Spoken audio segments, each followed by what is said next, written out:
love black love. I said this before already. Yeah. Black love is the best. Like when it's written, it's even more beautiful. There's two parts of the books. There's reading it and there's a conversation. They help build our identity and they help build our faith system and they help build our strength. So Dope Readers Club, I classify it as a platform and a community that I created to promote, spread awareness and celebrate black and diverse authors and literature. Live long, black diverse books. I echo that sentiment. Live long, black diverse books.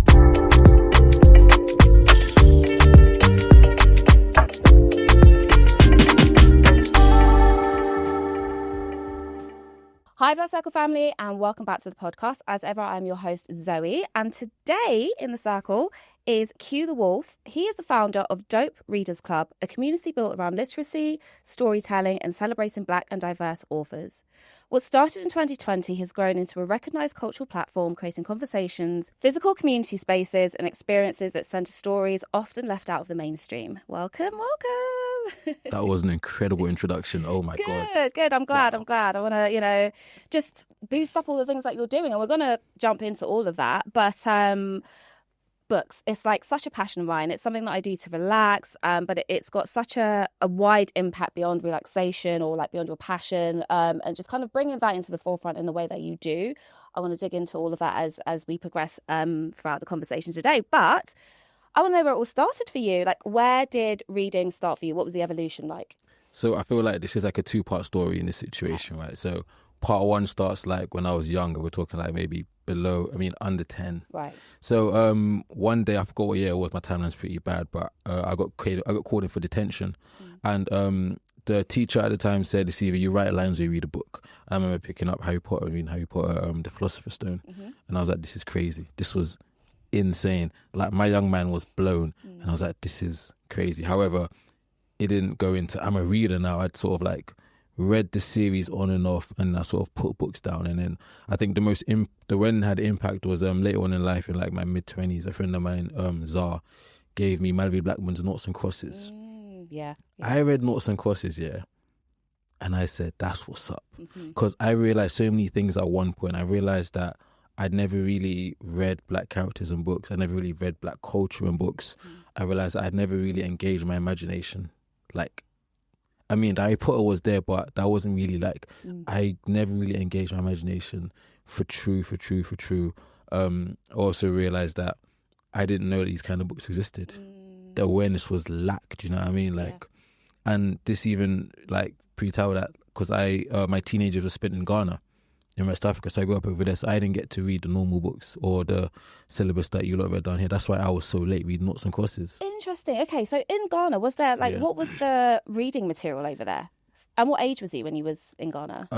I was in Ghana from the age of 10. Okay. Up until about 14, 15, 16, something like that. Our timeline's messy, but yeah, it was it was my main teenage years. Yeah. That I was over in Ghana. But so the reading material for you, in school, what did that look like? That was more of African tales, like Anansi. Yeah. And there was really traditional literature as well that we read. You know what I mean? I don't really recall reading any English books per se. I don't really recall reading the Shakespeare's and all that stuff there. Honestly, I read that when I came back here. Yeah. Do you know what I mean? To Kill a Mock, all that stuff there. I remember it was very much African text and African literature. Do you know what I mean? So we grew up on I grew up on different stories. You know what I mean?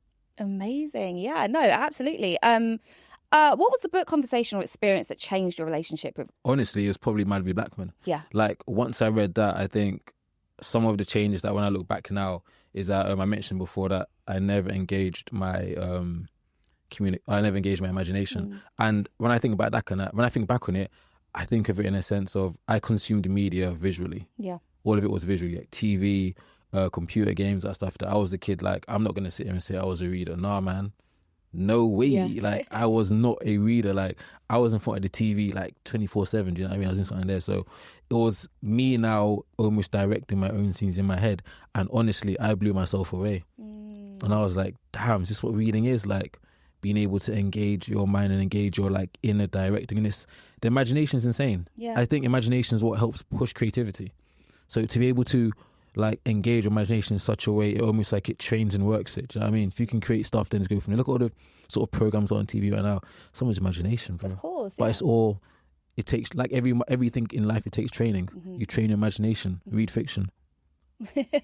Oh, apply that I'm such a quickly. big thing on fiction. So I think I went for a period where it was just non-fiction and mindfulness books and all that type of thing. And I was like, I was getting so bored of reading them. I couldn't finish the books. I was like, I know what I need. I need fiction.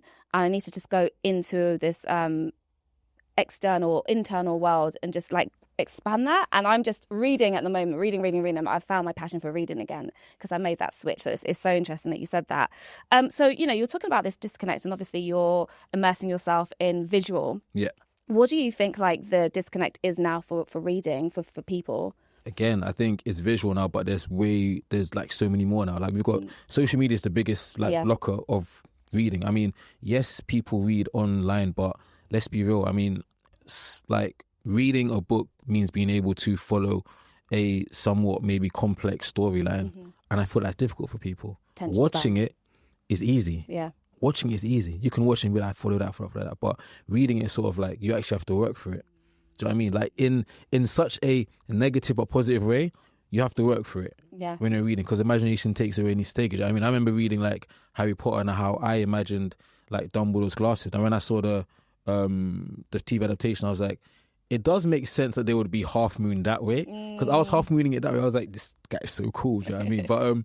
But again, everyone's imagination sees it differently. Do you know what I mean? No two people are going to see it something the same way. Like we're both going to give a different review on a book. Do you know what I mean? It just engages the imagination. I think the blockers right now are just the social media, the screen. Honestly, like that's the biggest blocker. My blocker was TVs and then the big computer. Now the mobile phones are 10 times worse. It's difficult. Man, you need to have resolve to sit and read a book. Yeah, that's resolve the is the right you need to have resolve, word for man. that. Yeah, genuinely. But I will say that I do big up the Kindles because the Kindles have made it easier. I've read a lot of books on Kindle, and I feel like because we're so used to screens, that's sort of like one way to open up. And again, you have to give the honourable shout out to audiobooks. They've sort of changed the game as well. I feel like that's given again more accessibility for people to like read in a sense. I mean, people call it listening, but if you finish a book, you finish a book. Do you know what I mean? Absolutely. And I like the point where you were saying about like our imagination, like you're saying Dumbledore's glasses, it looked one way in your imagination, and when you saw it on screen, it was a completely different way.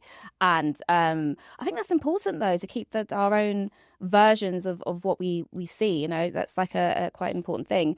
So do you think the education system sometimes kills curiosity around books? So again, I can only speak from sort of coming back in, and I've worked in colleges like since I've been back in the country, like so.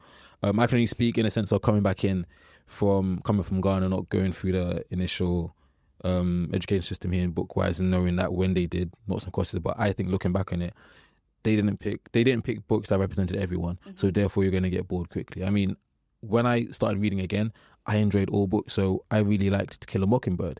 I really like is it Great Expectations and that kind of stuff there. And then when I started reading black books and black authors, I was like, different. I don't know how I feel about Atticus Finch anymore. Like, you were defending a black man who had one arm. I mean, not one book has said plantain yet, and I've eaten on it daily, bro. Exactly. I ain't read a book talking about mum was in the kitchen frying plantain, uncles over there, aunties over there. I'm reading the tennis courts and this and that. Man, I don't have a tennis court, bro. Right. So it's just a disconnect between experience. It's a disconnect, and I feel like if they were to adapt and change some of the books, because there are so many incredible books out right now that can do the same, that can more or less hit the same targets and outcomes that English like students need to, you know, pass all the criteria to pass, and they can use these books to teach in a way as well. I mean, there's so many books that I can name off the top of my head that could teach you all of the different like techniques you need, like honorable, like again another like honorable mention to Rich 32, who's got his Rapthology, where in the book he details out his album Growing Over Life, and he sort of talks about the different techniques he uses to write his raps. I think that should be studied. Yeah. That needs to be studied immediately. Do you know what I mean? I feel that's an interesting conversation about curriculum, right? And what gets put into the curriculum. And you're saying, you know, you didn't read all these books, but it's like, okay, and this is a bigger conversation, obviously, about talking about policy and how we get that into... Listen. Yeah. But, again, it's just like getting those books in front. It's there, as you said, and it's there in different forms. It's there through rap, it's there through spoken word, it's there through poetry. But what we're putting in front of our kids, that's where the challenge is, I guess. And I mean, just to add something there, because I know we can't talk about it today, but I mean, a lot of schools are banning books as well. Yeah. And you need to look at the kind of books they're buying. The last one I saw them ban was I'm no longer speaking to white people about race by Renee Edo Lodge, and that's an important book. Very important book. That's like I learned from that book. Same. Yeah. And I'm like, okay, so why are we banning it, bro? What's But anyway, that's a different conversation. Done then. But no, I think it's important to explore that, and then I think I read Natives and Renee's book at the same time. I think I'm sure they came out. They came out. Yeah. And so to have those two materials, obviously as a black person, we know our experiences, we know what's going on, we have a working knowledge of it, but to have it kind of like put out so beautifully and eloquently, and it really helps me to connect to, okay, now I have language around it, now I have like a history around it, and it just is so empowering. So that's such an quite important scary. part of reading as well. Just helps you give language to things you didn't know you could articulate. You know what I mean? It's just like, wow, like I said, we learned so much. That book was incredible, man. Shout out to Renee. Yeah, no, absolutely. And I actually saw her speaking about it on a panel, and and I saw Akala as well doing his Natives when he was touring. So both of them, I got to see both of them, and they were just both powerhouses, and incredible. So I want to go on to building Dope Readers Club. So if you could kind of intro what that is exactly. So Dope Readers Club, I classify it as a platform and a community that I created to promote, spread awareness and celebrate black and diverse authors and literature, as well as, for literature through our events, our book adjacent events, our book clubs, our book swaps and whatnot for our social media. Again, it's just we just want to celebrate black and diverse books and reading. We have lots of smaller aims that are personal to me and the team as well. But man, we're trying to be a cool cultural hub for reading, man. And you guys are. I have been following you guys on Instagram for the last, I would say, couple of years, about 2 or 3 years. And So cool. and anytime like a book comes up that I've read or I'm reading, I'm like, oh yes, like it feels very validating. Like, I'm reading That's the cool what's up, book. man. I love that. That's what we're trying to do. But when I think about book clubs, especially in the context of like 2026, it feels more about creating space in a very disconnected world. Yeah. So kind of let's dig into some of the advantages and challenges around launching it during such a globally challenging time, 2020. So I think so when we started in 2020, it was all just the Instagram page was just an idea of me reading a lot of books. In that moment in time, I was very heavily into the self-help era. So I was doing all of your Robert Kawasaki's, your Eckhart Tolle's. I was going through the whole shebang. I was just going through it. Do you know what I mean? And I decided, and because I'm posting pages on Instagram and annotating it, I'm getting a lot of replies back. And again, because you get validated by Instagram, you're like, you know what, I can make something work. So I just want to create a place where I can speak about books. And then that's where I like gained the knowledge, or just gained the idea that there's two parts of the books, man. There's reading it and there's a conversation. And the conversation is so like fulfilling as well, because different points of views and different aspects help you, again, grow your imagination, grow your creativity. It grows your span. Do you know what I mean? It grows you in every form of way. So we started doing it online. We started putting online just conversations, books and whatnot. And that sort of grew to a really dope place. Now, where sort of the black and diverseness comes into it is that a while into it, I started speaking to a lot of publishers and people that worked in the industry who were black and diverse, and they started enlightening me on some of the challenges that black authors face in terms of maybe sales, promotion, like that kind of stuff. And I was sort of privy to the information. So once it came out, I sort of dedicated my efforts to promoting in that sense there, because I mean, these are our stories and my stories that we're promoting there. So it started off with getting a copy. It started off with me sort of telling publishers, hey guys, so let's keep it 500. I need you lot to send me just the black and diverse books right now. So when they started coming and started reading them, and I fell in love with black stories so much from like everywhere. Do you know what I mean? There's just so many stories I read and I was just like, this is incredible. This is like stretched my imagination. This is like pulled me there. This is where I realized that I love romance books with a passion. Like, what is it about romance books that you love? It's the feeling. It's the feeling. It's the reading. You're reading and you're feeling. You're like, damn. Like I feel, because again, it's your imagination creating the scenes and creating how it looks. So we're just like, yo, this feels, man. Do you know what I mean? It's like that feeling you get when you watch like Brown Sugar and they finally get the girl, or that feeling where you're watching Love Blues and she comes back, and also Love Jones, she comes back, or it's that feeling that you create in your mind. And I've watched so many of these films that I'm able to like have such a vivid imagination to create these scenes, and just apply it to apply it to what I'm reading, and it feels great. Just romance just gets me, you know. That's my favorite genre, to be fair. But I read like everything though. Romance gets me. I think when I was saying earlier about me kind of like branching into more fiction books, it's definitely those stories, because growing up I had no stories about kind of like West African or Ghanaian or Nigerian, and there's a lot of, I don't know, you tell me, there's a lot of like Nigerian writers more than, or got Ghanaian stories. I don't know. How do you think about that? You know what? I have come across a lot more Nigerian writers in my time. The Ghanaians are around, but I've come across a lot more Nigerians. Yeah. And I feel like they're bringing the stories to the forefront real quickly. But they're bringing African stories, you know? Yeah. And that's what it's about. It's just all the stories are our stories. I mean, I remember reading like one of my favorite maybe like books is Little Rot, and that's gonna get such a mixed review because that book was, the only word for it was like wildly absurd. Do you know what I mean? It's about like Nigerian pastors, it's the underworld, it's like prostitutes and that kind of stuff. It's like, yeah, listen, little what goes there. Little Rot. Little Rot, R-O-T. Little Rot, okay, yeah. Okay, I'm going to have to check that one out. Interesting. So going back to that question, what would you say would be some of like the challenges of setting up in 2020 for you?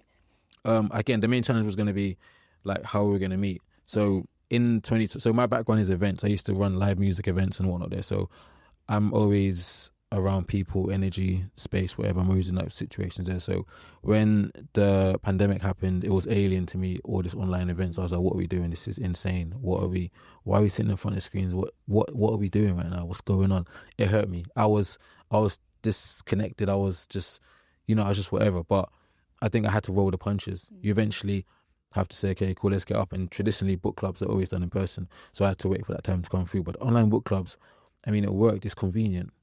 It's convenient, but it still lacks that energy, that power, that thing. It lacks it. I mean, you can have conversations online, but you're still lacking something. Do you know what I mean? So again, like the online had to suffice. But again, I feel like the conversations and the books are powerful enough that people want to have these conversations. And again, there is like that sense of comfort in your own house that adds to it as well. So there's challenges, but there's positives as well. Yeah. You know what I mean, people had to find the pros in that time because it was a dark time. It was an awful time. So we had to find the pros amidst the cons, you know what I mean? The cons where we couldn't meet. And equally, I think having that space in 2020 would have been a lot of people's something to look forward to. I wish I had a book club in 2020, So yes, it's not in person, but to think, okay, I've got this coming up this week, and even though it's through the screen, it's still a haven. And there's just a level of connection as well. Like it's still, I mean, you could still WhatsApp your friends anyway, but this is just, okay, cool, this is a group of us from different places now just connecting. We're still able to share, and the conversation still might be able to generate energy. But just maybe not as much as it would be in person. Or even just keeping your sanity. Effectively, man. So did you always imagine it becoming what it is now? If I'm speaking honestly, I want to say no. Okay. But I don't know. At the same time, I knew I started the Dope Readers Club, and I knew it was going to be a book club.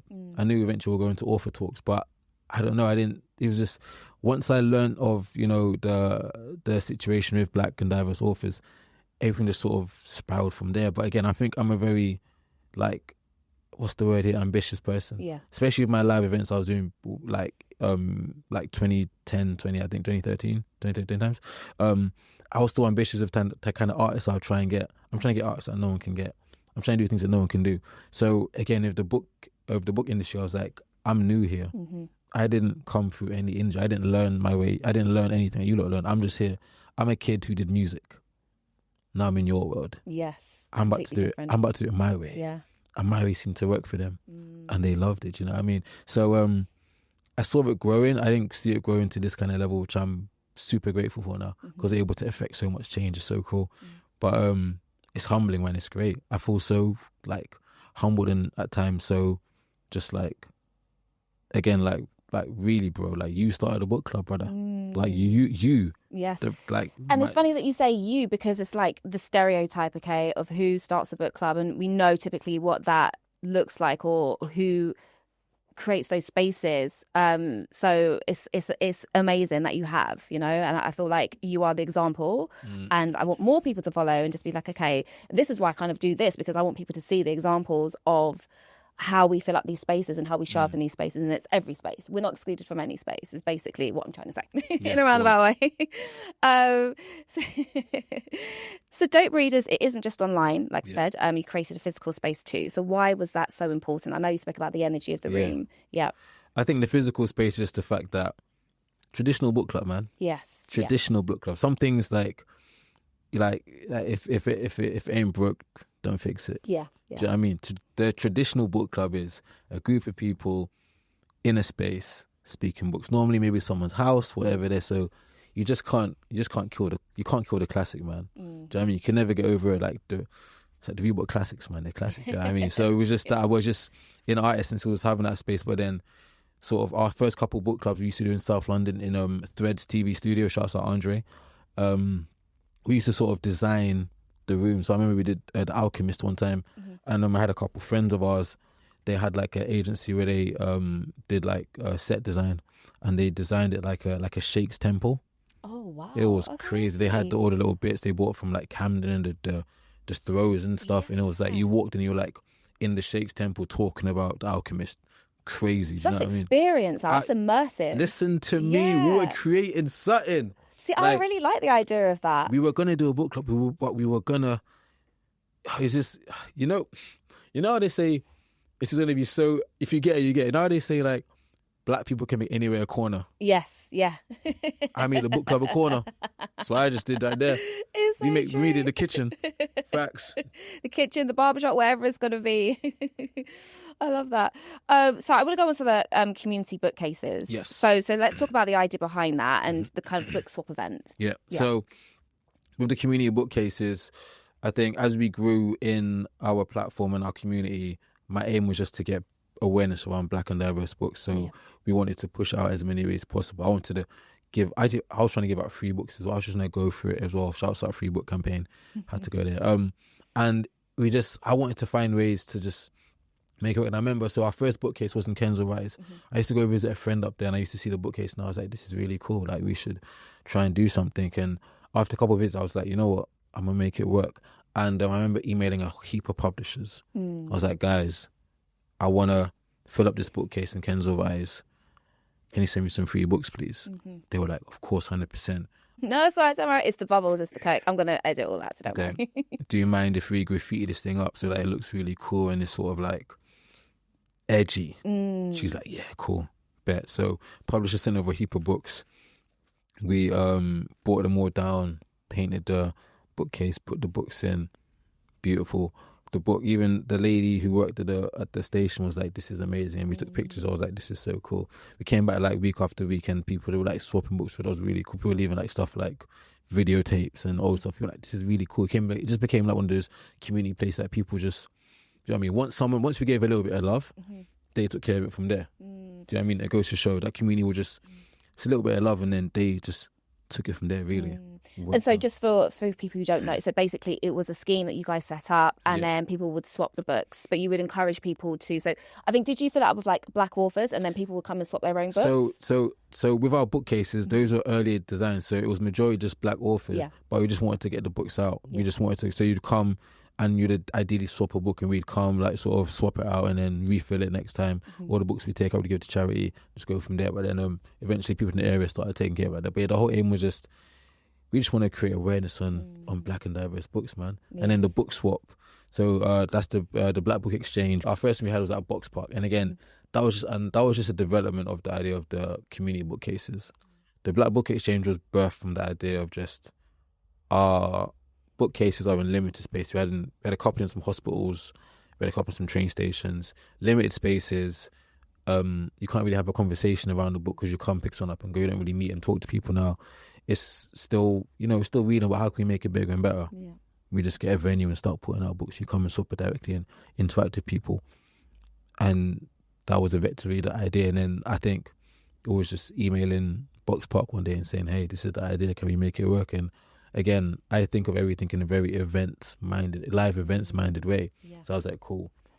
Let's think of it in this live event kind of way. And we scheduled like that. We had like a little kids corner where they were making bookmarks, with like a fiction table, non-fiction table, romance, like geography, history.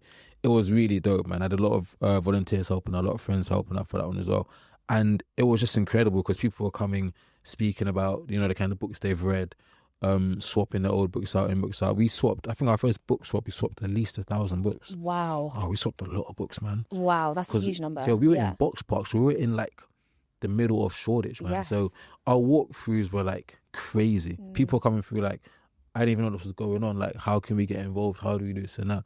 And it was just, literature is a big thing. It's just, you need to get people riled up sometimes, you know what I mean? You have to get them riled up because it's a very solitary thing. But once you get people as a group, it gets exciting. It's a powerful tool to do 100%. It with, exactly. I just love that idea of like making books fluid, if that makes sense, of just like this exchange, and you can pick one up. And even when sometimes there's some thoughtful people and they leave books outside their houses, and it's love that. Help yourself, you know. So just creating this world for each other where we can reach out with the little worlds that we live in, but we're exchanging it. You know what I really love? So you know when like people leave their books outside, and sometimes they've got little notes in them. Yeah. To Jerry, and you're like, oh, it's another connection thing. Do you know what I mean? And I love it. I love how they've made little sheds, and you can open up and take a book. It's so cool. I haven't seen that yet. Oh my God, there's some cool ones, like little like birdhouse kind of things with little shelves and stuff. So they don't get wet, obviously. Yeah.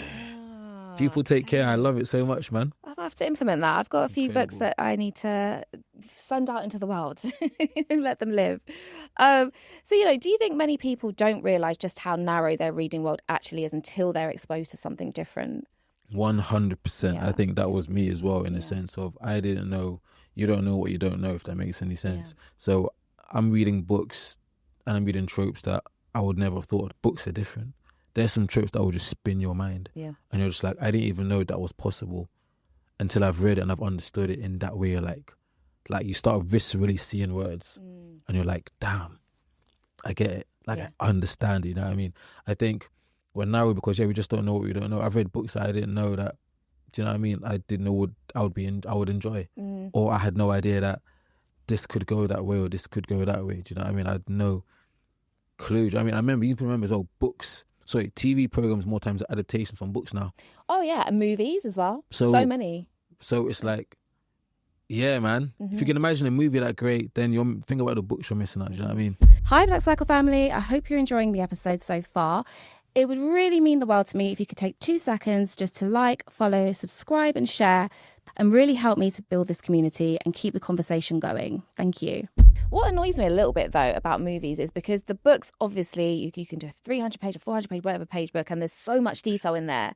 And then you get to watch the movie and you're like, oh, they missed this out of the movie, or they didn't cover that. And we understand time constraints and budget constraints and things like that. But again, that's just the power of books, right? It just allows for so much detail to be poured into it. Yeah. I recently got, I'm just excited about a book I'm going to pick up on Monday. Okay. The plot is wild, right? And I'm going to, it's sort of like it's not verbatim, but it's verbatim. So basically one day, somewhere in the world, there is like this colossal mass event and all the white people just walk into the water. Wow. Okay. Listen. No, I'm laughing so much. I know why you're laughing, because I'm laughing too. I've laughed already, don't worry. When I read it, I laughed already.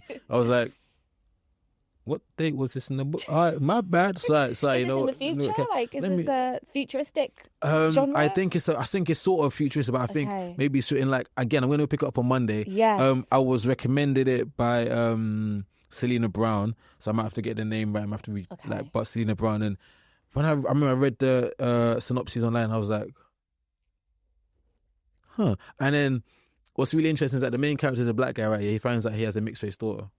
Oh, so then there's going to be tension between, I'm imagining, I mean, I don't know. That's what I'm trying to say. I don't even know if the daughter, I don't know why the daughter didn't walk into the water. Wow. Oh. Bare questions already, innit? Yes. The book, listen to me. Like, my mind's going. The mind is like, your mind opens up crazy. Do you know what I mean? Like, and I heard about this one, I'm just like, how, where, what, like, yo. What would that type of world even look like? Do you know what I'm trying to say? How would those events come about? What would the impact be? It's just... like, there's mad questions. Like, we can sit and be like, it'll be great and great. But let's think about it like a world of just... It's giving me Thanos. Like... Listen... just clicking your fingers. Man said, I am inevitable. Yeah. You're mad. But yeah, man. But it's just, I mean, that's one trope that we could sit here and discuss for hours without even having read the book yet. Yeah. The synopsis alone will have us for like 2 hours discussing what the hell could be. Do you know what I mean? Like, what could be? Are they just going to change the whole world to Ethiopia again now? Yeah. Like, oh my gosh. They okay, would want that. Do you know what I'm trying to say? Yeah. Like, think about do you know what I mean? The mind's already going. Like, you've written your own story without even reading the story. Yeah, exactly. Again, power of books. It's crazy, man. Yeah, I'm gonna have to get the name from you. Yeah. I'll I have to get on my phone now because I don't want to butcher it. So reading Renaissance, and I do feel like there is a Renaissance going on around reading at the moment. And I know people will be like, well, social media, and yes, and with BookTok is a thing, and it's helped kind of push books back to the forefront. And I think people are just getting a little bit sick of their screens, or anyone with a bit of self-awareness could be like, okay, books. And for me, when I'm on my screen for so long, I'm like, okay, I need to read a book because I feel like I'm being stupid. I'm becoming stupid. So I'm like, to counteract the stupidness, it's a book. So I want to talk about that kind of resurgence in reading culture right now. Why do you think that's happening? I don't know if I've just answered the question. No. You know what? Yeah. When I think about it right now, I don't even think it's a resurgence. I think it's just now more publicity. Oh, okay. Because reading has always been a solitary thing. Think about this now. Like, when you read early in the younger days, you just read by yourself in a room. Do you know what I mean? It was always a solitary item. It was always a solitary thing, sorry. And obviously, emergence of book clubs, again, remember, they were done in people's houses.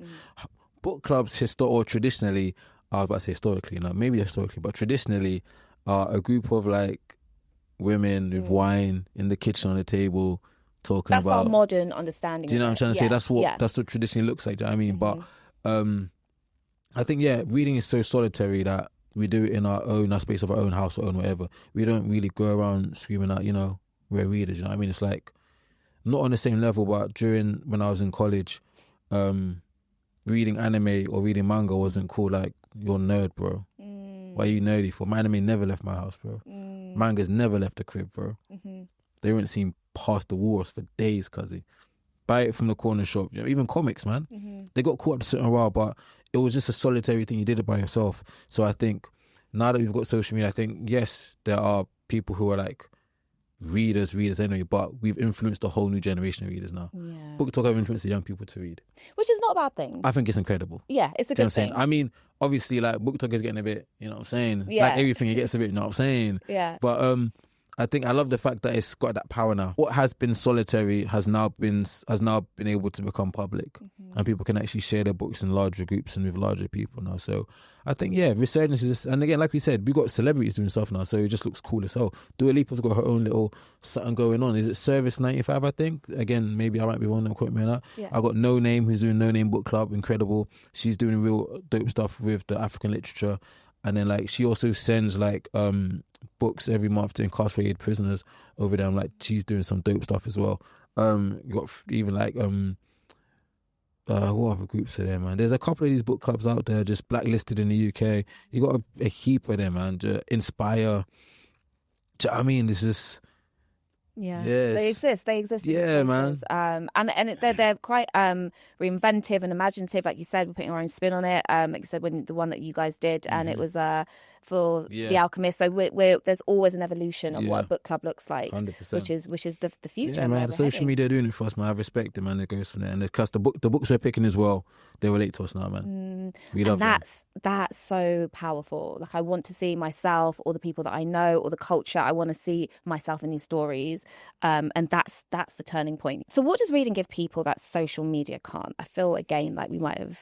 Yeah, I feel again it's just that engaging of your imagination, man. Engaging your imagination. It's like understanding to like follow, the simple to complex storylines, and it's giving you that sense of peace. It's also that sense of rest as well. And plus, like, reading engages your brain. Do you know what I mean? Even just 20 minutes of it alone engages your brain. So it's training your brain as well. Do you know what I mean? It's helping your brain to flex its muscles so it learns its retentive stuff and it's able to, like, learn new stuff in vocab, man. Do you know what I mean? Very important. Vocab is important, man. I mean, when I was younger, I knew my vocab was poor. I knew the way I speak was really bad. I wasn't able to. There was a lot of ums and ers. I feel like in this situation I got pretty bad though. But yeah, I feel like it helps in so many ways. It's just, if you want to pick it up on, like we say, the first sort of challenge to reading a book is the cover. Picking it up. Okay, Opening it. what? Okay. I was Opening, yes, the cover. Just opening. Just saying you're going to open the book is long. Yeah, it's true. You know what I mean? It's long. Just get it done. Just get it done. It's like the gym. Effectively. So going back to your book clubs, have there been any moments or conversations like during the book clubs that really stayed with you? One of our first book clubs was Bell Hooks All About Love. And that was incredible because that was about maybe a good like 24, 25 people, and it was a good mixture of boys and girls. And there were so many different points in the room and like points of views that I was like, this is crazy. I remember I was sitting on a table because it was in a venue called Spoke. They used to be in just off Brick Lane. And they had this big table in the middle, and I remember I saw my friend booked it and he was rapping on the table, and I was like, I'm gonna run a book club on that table. Yes. Okay. So I got the room, and like it was a big table sat around us on the table. I was on the top of the table with my other host, Susan. It was a good mix of men and women. It was such a good conversation, and I looked around the room and I was like, yeah, this is a book club, man. This is like a meeting of minds and a conversation, and like people are expressing and people are having like intellectual conversation about themes and this and that and ideas, and you're like, yeah, man. You're presenting questions. It starts off kind of slow, but then people get into it with the back and forth, and you're like, yo, you've got your own mini debate club, and it was a moment where I was like, yeah, this is what's up. And then I think another one is that as we started evolving, we started doing events with authors as well. And I think this was last year. We had up to this point, like I still flex this for my heart, but Diane Abbott dropped a book. Oh my god, what's my mind gone blank? I'm gonna Google it. Was it Girl Like Me? No. A Woman Like Me. A Woman Like Me. Yeah. Diane Abbott. Last year, Diane Abbott dropped her memoir, A Woman Like Me, and I remember emailing a publisher and saying I would love to get Diane Abbott to come to talk about her book in Shoreditch. I would love that. And I wasn't banking on it. I was like, you know what? It's Diane Abbott. She's, you know what I mean? She's like, it's Diane Abbott, bro. Published me back and said you can try, talk to her people. And I was like, okay, cool. Next thing I get an email from the House of Parliament. I'm like, yo. They're like, yeah. So we heard this now. I'm like, please, yes. They were like, we can't do this day. I was like, I'll do whatever date she can do. Yeah, we'll promise you. Yeah. So they're like, we can do this date. Cool. Then I get like an email back from someone from her party again. They were like, hey Q, I think we got the dates mixed up. And I'm like, no. Then he said she can't come. I was like, damn. Then I think the day before they were like, yeah, we can still do this. So we had Diane Abbott in Shoreditch in a venue called Bread and Butter Lounge.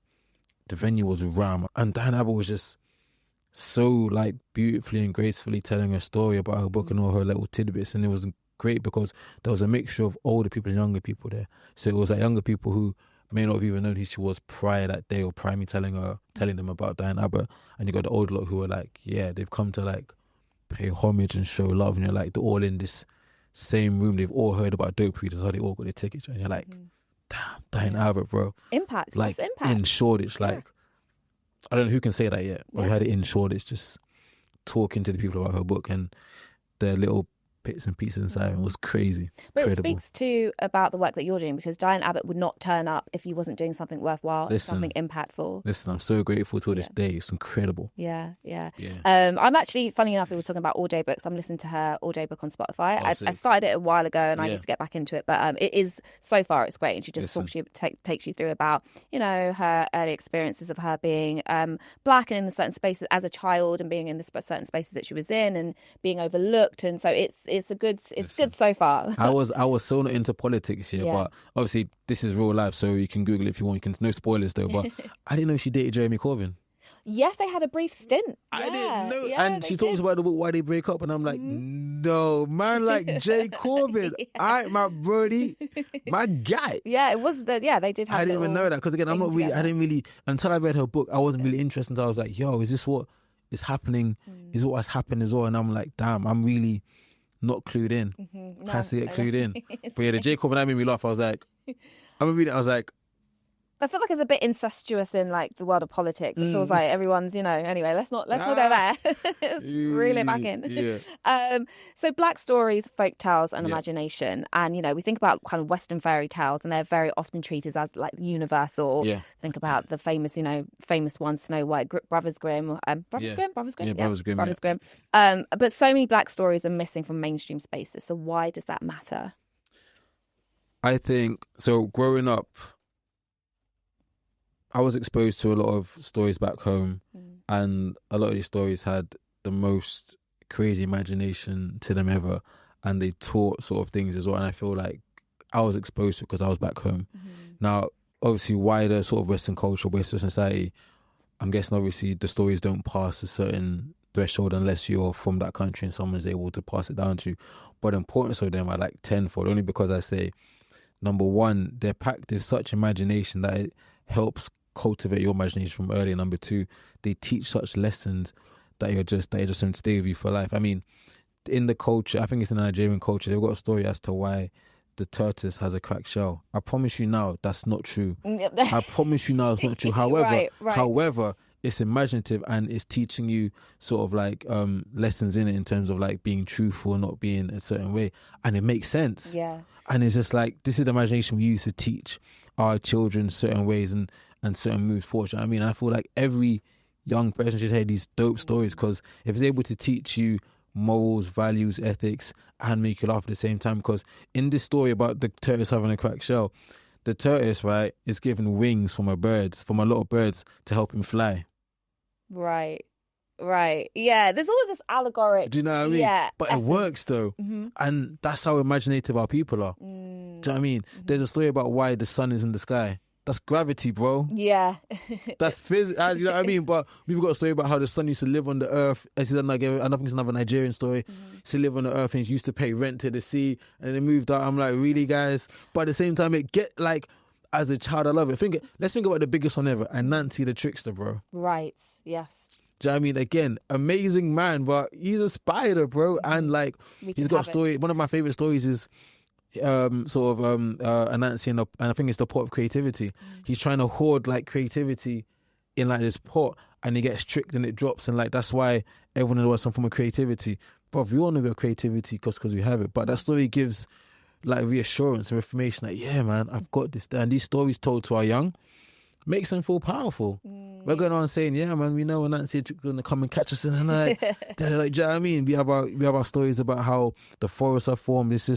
They help build our identity, and they help build our faith system, and they help build our strength, man. Do you know what I mean? Absolutely. That's yes, what's up. yeah. But also, it's a fun way of telling story. It's an artistry way of telling story. We can't kind of like take all of that essence out of storytelling. Very much, yes. It's all like this round way of telling it all. Black people, we are showmans, man. Yeah, absolutely. Everything is big. Yes. Everything is big.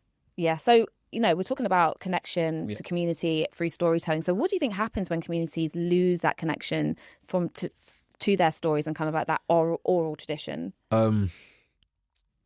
I think we've even seen like a lot of this in the past, in terms of like communities losing stories and losing history, and now it being lost forever. So they're not able to pass down these ideologies and these religions or these faiths or these just habits or whatever that their people shared to their young. They're not able to, pass on their lineage properly. Do you know what I mean?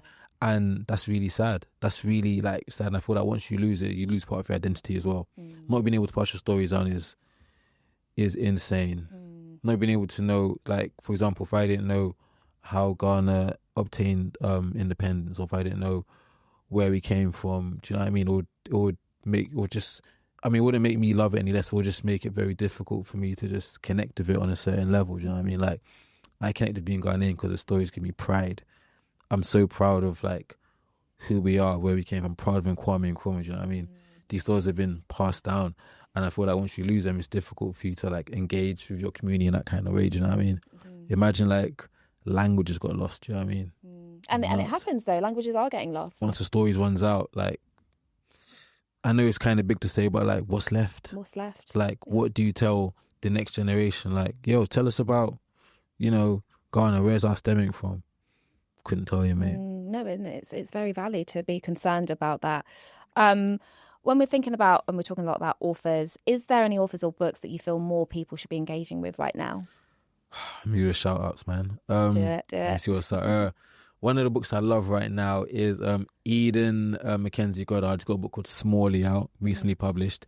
It's it's like a historic Windrush romance about a young lady who comes to the UK in the time of the Windrush, and she's here to find her husband Clarence, I mean, she finds him, he's a bit of a different man, because London's made him hard. On the boat, she meets like this Trinidadian smooth song talking like man called Raudo, and like they have their little, something. But she has to go back to Clarence, and then the book sort of is one where it goes sort of back and forth. So fast forward now, she's now being deported from the country, and she has to prove that she was legally in the country, and like her children have to uncover these stories and find out people that knew her so they can testify and whatnot there, and they have to discover this man Raudo, and they're like, who's Raudo, mom? You hit me, like, what's going on? Like, sounds messy. Do you know what I mean? Daddy's like, I know Raudo. Does Daddy know Raudo? Do you know what I mean? It's a crazy one, but I think that's a beautiful book right now. Eden's a new young voice from London, done no whoop whoop. Also, what else I have to put in there? I'd have to put in new voices. Jesse Bernard, he just wrote his book out, Escaping Babylon. It's basically like the last 30 years of Black British music, history on it, which I think is incredible. Jesse Bernard, like, he's a young DJ, music journalist as well, filmmaker, incredible stuff. What else would I go? Jordan Stevens, man, from Rizzle Kicks. Oh, yes. He's not a new voice. He's a new voice per se in the last 5 years or so. Yeah. But he's written some incredible work. I think his most recent book is ADHD, and it's sort of a memoir, but it really delves into mental health. He's very vulnerable, and I think it provides language for so many thoughts and feelings that men have that would help them to articulate a lot more as well. That's absolutely a voice for like this year. Hope he's releasing something new very soon as well. And this Carty Williams has got her book coming out. So I'm looking forward to that. That's I've read that already. That's crazy. Yes, I saw on your Instagram. We can talk about it because obviously we can't give anything away here. But yes, once it's out. And earlier in the conversation, we touched a little bit about Written in Black. So that was launched. Written in Black, that's been launched in Waterstones in Islington. Yeah. So how did that partnership come about? So Written in Black was launched in the Waterstones in Islington. Yeah. And I remember I told the story before. Honestly, I think I saw something online. I saw them do a lot of book events, and I DM'd and said, I'm trying to do a book event there. What's good? But I think it was just off the back of something where they liked something, and I was like, I'm about to slide in quickly.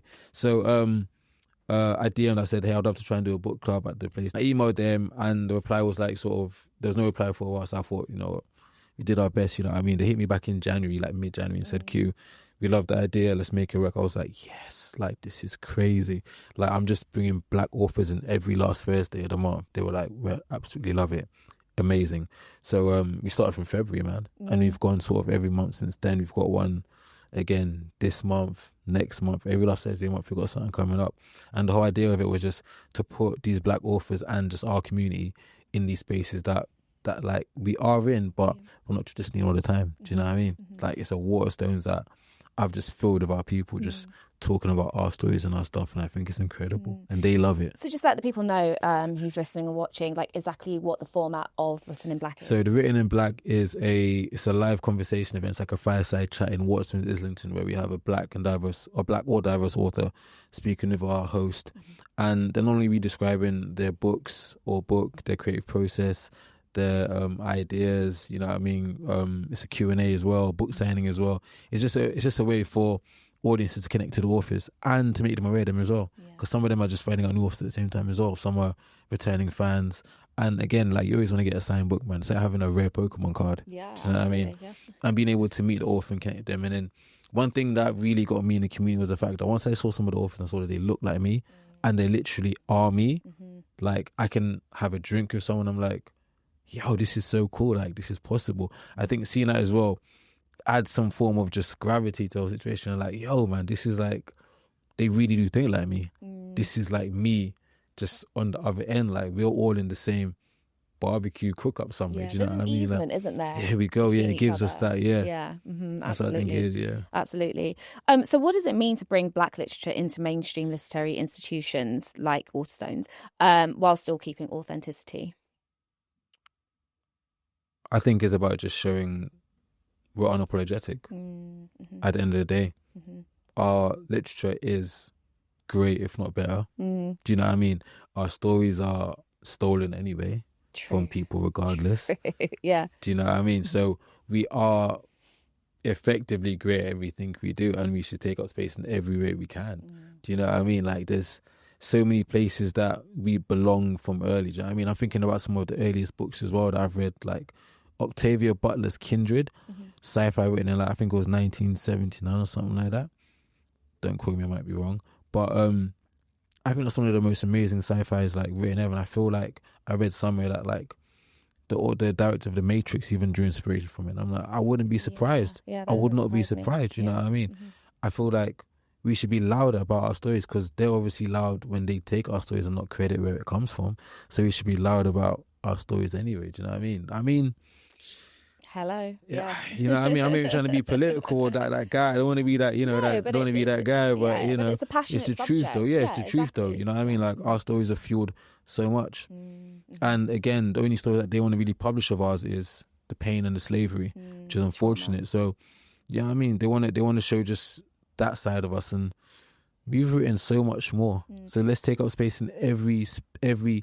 I love Black love. I said this before already. Yeah. Black love is the best. Like, when it's written, it's even more beautiful. Do you know what I mean? Like, one thing I always say is about women authors, you lot love to write sexy and though. What? You lot love to write sexy. What? Do you know what? I need to get a bit more into romance books, because I feel like I'm missing out a little bit here. Listen, jump on the Kennedy Ryan, the Skyline series. Start with that one. Okay, all right. Read that one and then come chat to me. Okay, all right. Like, that's what's up. But like, yeah, I mean, it's just like there's so many genres you can write in, man. So let's take space in every way possible, rather than like sort of box us in how to take space. These stories are the ones you should like read, this and that there. We're going to give you a table every October or maybe February if you follow the US system. Do you know what I mean? No, man. You need it all the time. Oh my God, yeah, exactly. You're talking about Black History. Yeah, man. No, we need it all the time, man. Outside of that. We need it all the time. We need all the stories, man. All the books I've done so far at Waterstones have all been fiction, all been like really lovely, jubbly stories, you know what I mean? That's where we sit as well. Yes. So plug it one more time. So it's every last Thursday of the month we have a Black or diverse author in Waterstones. It's called Written in Black. And the aim is just to help you be aware of it. Obviously we promote it beforehand, so if you are a fan of the author already, come get a signed book.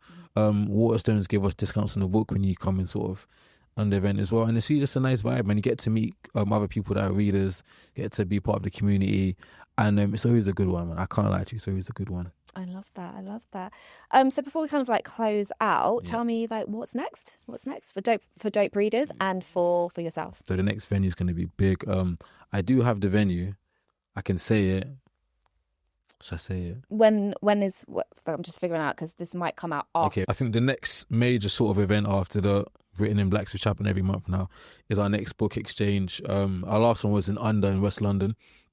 And that was incredible, big space, sold a lot of books again. But again, like I said, I'm ambitious and adventurous at times, so we're trying to go bigger and better. So we have got Pop Brixton in Brixton now, like the whole space. Okay. So we're talking like a lot of books, a lot of activations, a lot of stuff on August the 9th. And the aim is to, I've not set the number yet, but in my head for some reason, I can see the name. I can see the number 5,000. I don't know why. Okay. Manifesting this. I've given myself a limit now. I've just stood on camera now. But I can see number 5. I want to swap at least 5,000 books somehow. Yeah. But we don't know. We'll see. No, we're manifesting it. We'll do. It's going to happen. We'll do. But yeah, that's the next thing in terms of that. But we've also just launched our membership program, so you can sort of jump in for free. That'll give you access to obviously our events. We're going to start a lot of like mini sub book clubs as well. We're starting an African book club with another brand that's going to be solely African books. Nice. Okay. We're doing something in like a business space that's going to be sort of like a self-help but only by Black authors as well. So we're trying to do little subsections, but again, all sort of in-person ones, and just see how we can navigate them. And I mean, the aim is just to get everyone reading Black and diverse books. So, and again, if we're going to tell you not to read a certain type of book, we have to provide you the alternative, do you know what I mean? So that's what we're trying to do right now as well. That's our aim, and trying to grow and get bigger and better, you know? And you are. It's very exciting. Yeah, everything sounds incredible coming up. So before I like properly close out, I like to do something called the full circle moment. It's just like kind of like a reflective space. So when you think about the younger version of yourself before Dope Readers Club, before all this community existed, what do you think he needed to hear most?